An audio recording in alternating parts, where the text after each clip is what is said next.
Você tem uma carta de consórcio contemplada na mão ou fez um consórcio com a ideia de vender e nesse momento você está com várias dúvidas aí na tua cabeça. Como vender para garantir lucro? Para quem que eu vendo a carta de crédito? Eu preciso continuar pagando as parcelas? Outra dúvida, como eu faço para transferir essa carta? Vale a pena eu dar um lance para contemplar rápido e depois vender? Pode ser de imóvel, pode ser de carro. Muita gente me procura com essas dúvidas. A verdade é que dependendo de como você faz, a venda de uma carta contemplada pode ser um dos investimentos mais lucrativos e seguros que existem no mercado atualmente. Mas se você fizer do jeito errado, pode acabar perdendo bastante dinheiro. Nesse vídeo de hoje eu vou te mostrar o caminho certo. Eu vou responder a todas essas suas dúvidas e explicar exatamente quando vale a pena vender, como calcular o preço justo para não sair no prejuízo e o mais importante, como fazer tudo isso com total segurança. Então fica até o final desse vídeo porque eu vou te ensinar aqui como você pode colocar um bom dinheiro no teu bolso.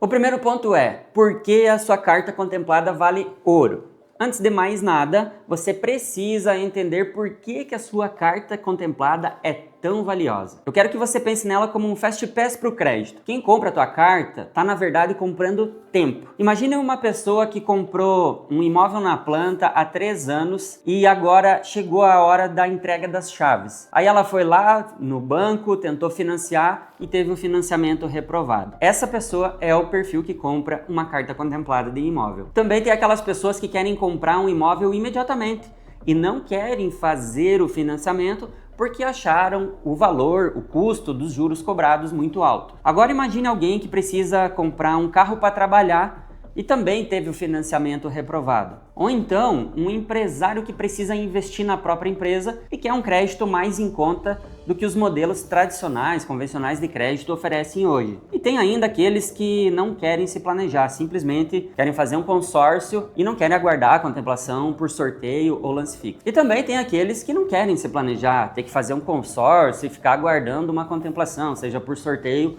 ou por um lance fixo, por exemplo. Ela quer ter o poder de compra à vista, de forma rápida e a um custo menor do que outras opções, e aí a sua carta oferece exatamente isso. É por essa razão que existe um mercado tão grande para a tua carta contemplada, e é por isso que justamente você pode lucrar muito com ela. Mas quando que é o melhor momento para vender, Evandro? Aí que tá. Não é toda a venda que gera lucro. O segredo está no timing. Existem basicamente 3 cenários de tempo e eu quero que você identifique o seu. O cenário número 1 é uma contemplação rápida. Digamos, você entrou no consórcio e em até uns 3 anos você foi contemplado por sorteio ou até mesmo por um lance fixo de valor baixo. Esse é o melhor dos mundos. Você investiu poucas parcelas e agora tem uma carta de crédito pronta, já contemplada para vender. Aqui, o teu potencial de lucro é máximo, porque o valor que você investiu em parcelas ainda é bem baixo. No cenário número 2, digamos que você tem uma contemplação em médio prazo. Você levou lá 70 meses para contemplar por sorteio, mas o teu crédito foi corrigindo e agora você tem uma carta de crédito corrigida para vender, ou seja, um crédito maior. Nesse caso, a margem de lucro na venda diminui do que quem contemplou até 3 anos, mas ainda é possível vender com algum ganho. E o terceiro cenário eu já não considero tão favorável, que é uma contemplação após a metade do plano. Aí você já pagou mais da metade do consórcio e foi contemplado. Aqui, vender com lucro é quase impossível. O valor pago é tão alto que não sobra muita margem para ágio. Nesse caso aqui, o melhor caminho é usar o crédito em outra estratégia que eu ensino nas minhas aulas do CISRG, que inclusive eu vou deixar aqui na descrição do vídeo, então depois, se você quiser lá aprender tudo sobre isso, você pode acessar e assistir lá as 3 aulas que são gratuitas, pelo menos por enquanto. Então a regra é clara. Quanto antes você contemplar a tua carta, seja por sorteio ou com lance baixo, maior vai ser o teu lucro na hora da venda. Outra dúvida que sempre surge é para quem vender essa carta. Então, ok, digamos que o teu cenário é o ideal para venda, mas você não sabe para quem vender e nem como vender com segurança para não cair talvez até em um golpe. E é nesse ponto aqui que muita gente trava, porque não é como anunciar um celular usado lá na OLX. Vender um consórcio contemplado exige mais análise e mais segurança. Mas a boa notícia é que existem alguns caminhos para encontrar compradores. Existem plataformas especializadas que conectam vendedores e compradores de consórcio.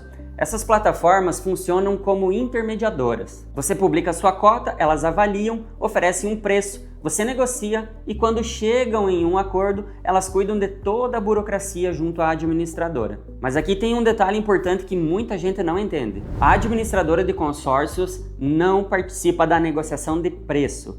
Você e o comprador é que definem esse valor. A administradora só aprova a transferência. Ela verifica se o comprador tem restrições de crédito e se a capacidade de pagamento dele é suficiente para as parcelas restantes. Se não tiver, a administradora pode negar a transferência. Por isso que a maioria das cartas passam pela intermediação de corretoras, que vão realizar essa intermediação com segurança para você. Agora, se você quiser vender direto para um cliente final, você precisa cuidar da burocracia. Primeiro você vai ter que enviar o cadastro do comprador para a administradora aprovar. E aqui um ponto de atenção. Atualmente poucas instituições, poucas mesmo administradoras, aceitam transferir uma carta de crédito sem realizar essa análise de cadastro prévia. E isso já responde à pergunta de quem continua pagando as parcelas. Se é quem vende ou quem compra. É quem compra a carta. Quando você vende, o compromisso não é mais teu, é de quem comprou. Depois disso, você tem que fazer contrato de compra e venda, solicitar o termo de transferência para a administradora, caso o cadastro do novo dono da carta seja aprovado. Aí o comprador da carta vai pagar a taxa de transferência para a administradora, vocês recebem o termo e vão ter que ir no cartório, enviam depois para a administradora e ela conclui a transferência. E um ponto muito importante para evitar golpes nessa questão é amarrar bem o contrato e só assinar a tua parte do termo de transferência após você receber o valor da entrada ou em um momento concomitante à assinatura das duas partes. Outro ponto de alerta é: não fique enviando extrato atualizado da tua cota para qualquer um, pois hoje no mercado tem muito estelionatário que utiliza extrato de cotas contempladas de pessoas para aplicar golpes. Eles pegam essas cartas e vendem para 2, 3 pessoas a mesma carta, só que eles não finalizam a transferência. Então eles pegam dinheiro, pegam sinal, até fazem contrato, mas não transferem a carta, porque eles não compraram de você. Então preste atenção, tome cuidado. Inclusive tem corretoras de consórcio que tomam golpe desses estelionatários. Em função, inclusive, dessas coisas é que aqui no Grupo RedSul nós desenvolvemos um programa de recompra garantida. Ou seja, se você investe com nós, você não precisa sair por aí procurando o comprador, porque a RedSul garante em contrato que vai comprar a cota de você quando ela for contemplada por um percentual fixo, já tudo determinado nesse contrato. Assim você já inicia o teu investimento sabendo que tem um comprador garantido. Então, respondendo, para quem você pode vender a tua carta? Gente, é para um mercado inteiro de consumo de bens e de crédito. Toda a nossa economia, ela depende de crédito. E se você tem um consórcio contemplado na mão, você tem esse crédito para vender para aquele que está querendo tomar crédito e adquirir um bem ou um serviço. Mas o ideal é sempre contar com uma assessoria de confiança para intermediar essa compra, essa venda e garantir tanto velocidade, lucro e segurança na hora de transferir a carta. Agora vem a pergunta do milhão, aquela pergunta que vale R$1 milhão. Como fazer o cálculo e precificar esse consórcio corretamente? Primeiro ponto. O preço da tua carta de crédito não é fixo, ele varia conforme diversas situações de mercado. Tem o tipo de consórcio que você está querendo vender, se é de imóvel ou de veículo, depende de que momento você foi contemplado, quanto você tem pago na cota e qual é o saldo devedor. Tem também a questão da própria administradora de consórcio, se ela tem muito burocracia para aprovar, se ela dificulta a transferência ou não, se a taxa de transferência é muito cara, se ela é daquelas administradoras que não querem nem ver sessão de carta contemplada, tem sim umas que não querem nem ver, não fazem, por política interna mesmo, se a burocracia para usar a carta depois é muito grande. No mercado tem aquelas que já são famosas e queimadas, inclusive, por ser muito difícil de usar o consórcio. Eu mesmo, dependendo da administradora de consórcio que você vier me oferecer uma carta, eu não quero nem de graça. Não quero nem ver na frente. E um dos pontos mais importantes que eu considero e vejo que muitas pessoas e também vendedores de consórcios ignoram é a lei de oferta e demanda. Veja bem, o cenário macroeconômico influencia muito no preço das cartas contempladas. Se a Selic está muito alta, como no momento em que eu gravo esse vídeo aqui, que a Selic está 15%, o acesso a crédito via financiamento e empréstimo convencional se torna caro e restritivo. Então as cartas de crédito contempladas também sobem de preço e se tornam bem mais caras. Porque apesar da demanda por crédito reduzir, as pessoas ainda precisam realizar os seus sonhos, ainda querem comprar imóveis, ainda querem trocar de carro. E nesse momento elas buscam o que tem mais acesso, que no caso são as cartas contempladas. Agora, se a Selic baixar bastante, como na pandemia, por exemplo, que chegou a 2% ao ano, as cartas têm que baixar de preço, porque a oferta de crédito barato vai ser muito maior, vai ter financiamento mais barato, vai ter empréstimo mais barato. Então tem muita gente que acredita que é só colocar lá um ágio de 30% nas cartas, ou mesmo 40%, que hoje tem gente cobrando até 50%, que vai vender assim da noite pro dia. Só que não é bem assim que funciona. E agora justamente eu vou compartilhar aqui a tela do meu computador e vou te mostrar cenários de cálculo e como fazer esse cálculo exatamente. Então vamos lá, eu vou mostrar como chegar num valor ideal de venda de uma carta contemplada e vamos pegar como exemplo uma carta de 250 mil. Em 240 meses, parcela cheia, taxa de 25. E digamos que você queira vender essa carta por 30% de entrada aqui, tá? Então, será que vende essa carta? Se você contemplar na parcela 30, você teria investido 40 mil. Então, se você quer vender por 30%, é 84 mil. Mas o que vai determinar se esse é o preço correto ou não? É a demanda de mercado, é quem vai comprar. Se a Selic está muito alta, a gente tem que achar o quê? A taxa real dessa carta. E quem vai comprar isso justamente e geralmente está comparando com outras opções de crédito.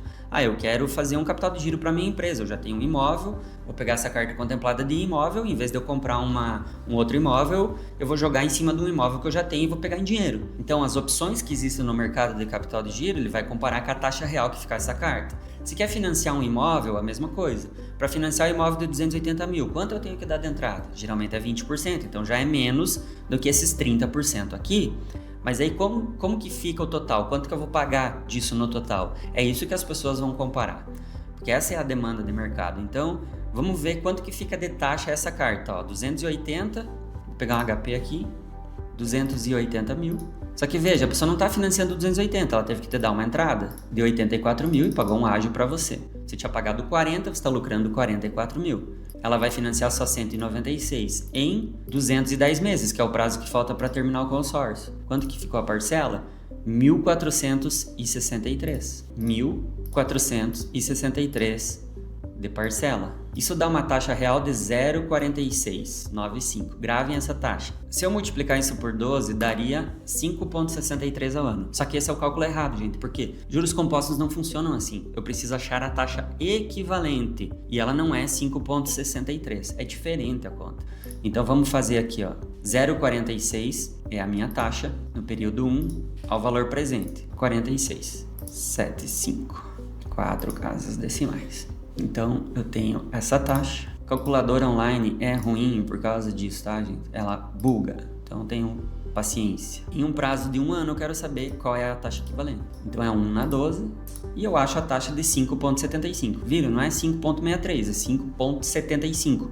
Evandro, mas é só uma pequena diferença. Em juros compostos, ao longo do tempo, isso tem um impacto bem grande. É a mesma coisa, 12% ao ano não é 1% ao mês, gente. Tem diferença. Então gravem, 5,75 é a taxa real. Só que agora a pessoa ainda tem que pagar correção. Então digamos que mais 6% de correção de INSS ao ano, a taxa dela tá dando na casa de 11,75 ao ano. Que também não é só dividir por 12 para achar a taxa. Se fosse isso, eu só dividiria e eu teria uma taxa mensal de 0,97. Só que não é só isso. A taxa equivalente é diferente. Vamos ver se sem limpar ela vai dar certo. Então, em 12 meses, eu tenho uma taxa equivalente de 0,93. Então, vamos salvar isso, 0,93. Só que a taxa ali é 0,46, que deu ao mês. 0,4675. Então, eu tenho outro caminho para ver se essa entrada faz sentido para quem vai comprar ou não, que é quanto a pessoa quer pagar de juro. Se para a pessoa estiver confortável pagar 0,93 ao mês de taxa real de juro para o dinheiro que ela vai pegar e no que ela vai fazer, ok.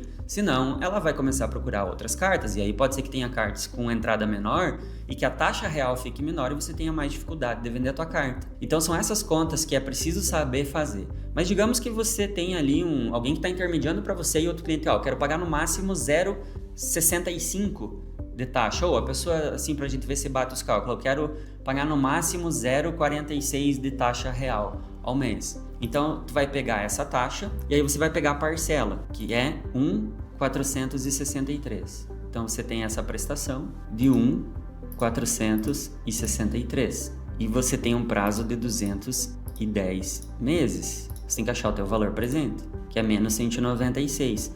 mais o crédito que tem disponível, que é 280, isso dá 87 mil de entrada. Então veja que a entrada ideal dessa carta é na casa de uns 87 mil. Aqui por arredondamentos de casas decimais ele está dando um pouco a mais, mas tu vê que ele bate esse número. Então tem essas duas formas de fazer. Você pode pegar o que você já tem, fazer esse caminho contrário que eu fiz aqui agora, ou você pode pegar a carta e calcular a taxa real para achar uma taxa que fique boa para você vender a carta. Ah, Evandro, mas e se eu colocar aqui que eu quero vender por 35%? Cara, se você encontrar quem pague, a pessoa vai te pagar 98. Você vai ter um lucro grande. Você vai ter um lucro de 48 mil. Agora, se você investir meia parcela, você teria investido só 20. E aí o teu lucro seria muito maior. E você também teria margem para vender essa carta com taxa melhor. Porque só de fazer isso aqui já muda a taxa da carta. Só de eu baixar para meia parcela e eu aumentar aqui a entrada, vai ser uma taxa maior. Vamos fazer esse teste, ó. Então eu tenho aqui, ó, 280 mil. O teu lucro seria maior se você fazer assim, mas para quem está comprando, fica mais caro. A pessoa vai pagar 98 de entrada, então ela está financiando só 182 mil. E ela ainda tem os mesmos 210 meses para pagar. Só que agora a parcela ficou maior. Por quê? Porque antes você estava investindo meia parcela. Então, quando você contemplou, essa parcela dobra e tem a diferença da meia que você não investiu, que vai ser somada nas demais. A parcela já foi para 1.560. E isso vai ter impacto de taxa. 1.560. Para quanto foi a taxa? 0,63. Olhem quanto que já subiu. E aí a taxa equivalente ao ano é quanto? 7,87 ao ano. Mais aqueles 6 de correção, já foi para 13,87. Olha o quanto que aumentou a taxa real da operação, só do fator de eu aumentar 5% da entrada e de eu escolher investir meia parcela até a contemplação. Só que para você fica muito mais lucrativo. Então, se você investir parcela cheia, o teu lucro cairia de 66 para 48, e se você vender por 30, o teu lucro cairia para 36. Então, tudo isso influencia. O que vai determinar preço? Mercado, demanda, como que está a situação macroeconômica, a relação à Selic. Se a Selic, como eu expliquei, tiver maior, vai ter menos crédito de financiamento e empréstimo disponível no mercado e o preço, o custo do dinheiro torna restritivo o acesso ao crédito, então as cartas contempladas ganham margem. Então, como você viu nesse vídeo aqui de hoje, vender uma carta de consórcio contemplada pode ser sim um excelente negócio. É uma boa forma de você transformar um planejamento financeiro em dinheiro no bolso e de forma legal e segura. Mas para isso você precisa de estratégia, conhecimento e principalmente de uma boa assessoria para não cair em armadilhas. Então, se você tiver aí uma carta contemplada e quer saber o potencial de lucro dela, ou se você está pensando em começar a investir nesse mercado de consórcio para fazer esse tipo de operação, eu e o meu time estamos aqui para te ajudar. Nós fazemos a análise completa da tua cota e te orientamos em todo o processo. E se você quiser aprender tudo sobre vender consórcio contemplado e lucrar alto, vai agora aqui na descrição desse vídeo que eu vou deixar os links com as 3 aulas do CISRG. E se você tiver alguma dúvida sobre o que eu falei aqui nesse vídeo, deixa nos comentários que eu vou responder pessoalmente para você. O link também para agendar uma conversa com a minha equipe está aqui na descrição também. Então não perca essa oportunidade aí de fazer o melhor negócio com o seu consórcio. É o nosso próximo vídeo aqui do canal.